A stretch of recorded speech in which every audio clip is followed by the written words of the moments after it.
Hello everyone, LocoForce here and welcome to another Railway Model Store review.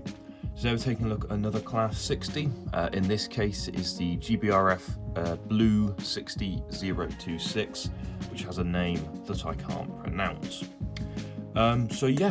Another Class 60. Obviously I won't be comparing it this time as I haven't made myself this particular model out of a Lima one. So it'll just be a basic look, an overview of this particular model. Let's jump right in.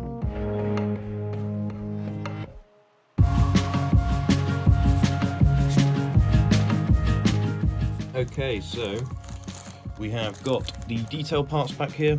Honestly, I can't tell what some of this is. I can see there's some wires here. There's the couplings, which for some reason aren't attached again. And then, okay, so these are plows. And then you've also got, I don't know if you can make that out. You can just about see the nameplates there as well, which you can obviously attach using blue tack. Apparently I wouldn't use blue tack, I would use some sort of modelling glue. Although saying that, whenever I do use modelling glue it does tend to fall off, so I don't know what the best option would be for that.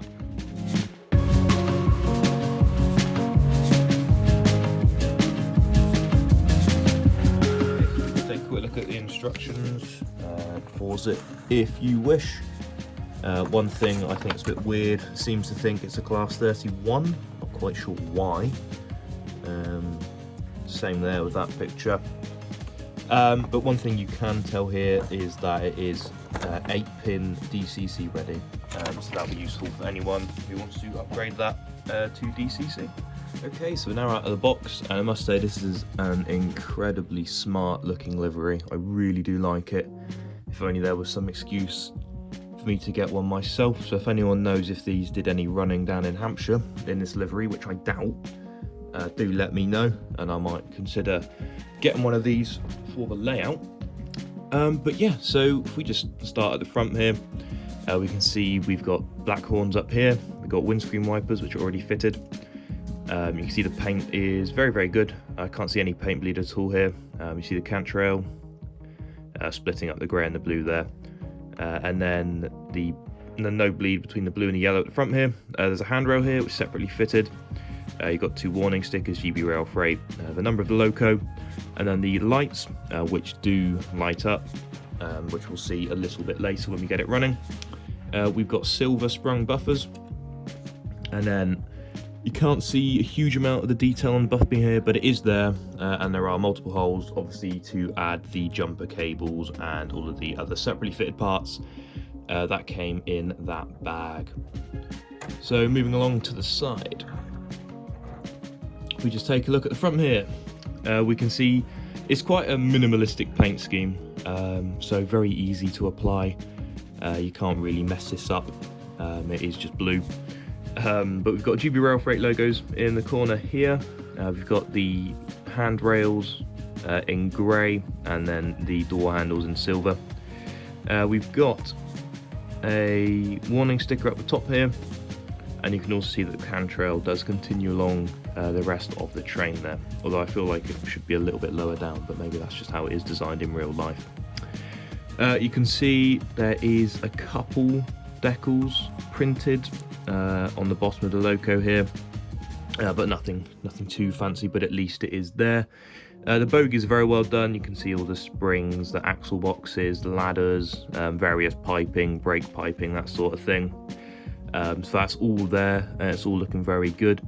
I feel like you could probably have put a little bit more colour in there, which is what I say every single time I do one of these, but hey ho. So moving along a little bit further, we've got the grille, which is see-through actually, and you can sort of make out, I'm not sure if that is the engine in there or the motor, but if you're looking at it with your naked eye just through this grille, you know, that could easily be an engine in there. I'm not sure how well the camera's going to pick that out though. You can also see the structural support just about, again, don't know if that will show up on the camera, but it's going up, down, and then up, and then down. So very well done. Looks really good, I think. Moving along, we've got the number, which is very well printed, and then we've obviously got the name, which is Helvellyn. It seems quite a Cornish name to me. I don't know, I could be wrong there. given that I'm pretty sure these wouldn't have been in Cornwall, but it does sound quite Cornish to me.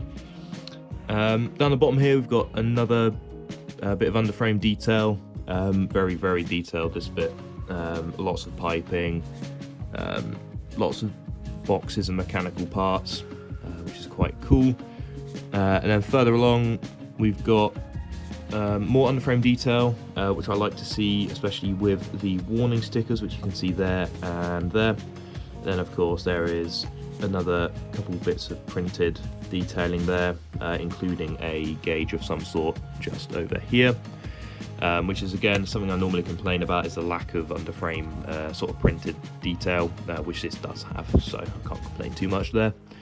And then the other bogey's just here, and is just as good as the one at the front. Well, I say front, but obviously it's a double-ended engine, isn't it? But yeah, so we can see GBRF logo printed very well here, and there's another warning sticker up the top there. We've got another grille here, slightly different this one. You can't see through it, but you can still see the structural supports going along there, so very well done. Moving along even further, you can see there's a big metal plate here. Looks like it's probably openable in real life, maybe for maintenance, and you can see the rivets all along there as well, so that's all very good. You can see a couple more bits of printed detail here. We've got the Beacon Rail logo, which is the leasing company, I believe, that provide this engine to GBRF. Again, could be wrong there, but I'm pretty sure that's how it works. We've got another warning sticker up the top here. We've got a we've got a data panel just here, and then we've got another cross decal there. Another thing that is here is there is a sort of dark silver stripe running along all of the bottom, and again there's no paint bleed on that I can make out. And then on the other cab, see if there's anything I missed from the cab at the front. So yeah, you can see all the rivets around the windows. There's rivets around the windscreen wipers, and I think I did forget this, there is a holder there to put on, you know, a lantern or a headboard or something like that. So yeah, let's take a look at the roof now. Okay, so looking at the roof now, we can see there's quite a lot of detail going on here. It's in quite a light grey, which makes it quite a lot different to the DB Cargo one we looked at. It's a bit easier to make out the detail now. On the cab there's this raised part here, and you can see the cab is split with some rivets going along it. You can also see the exhaust is in a bit of a dark silver, and you can see the detail on there, including the rivets and then these sort of brackets here and here.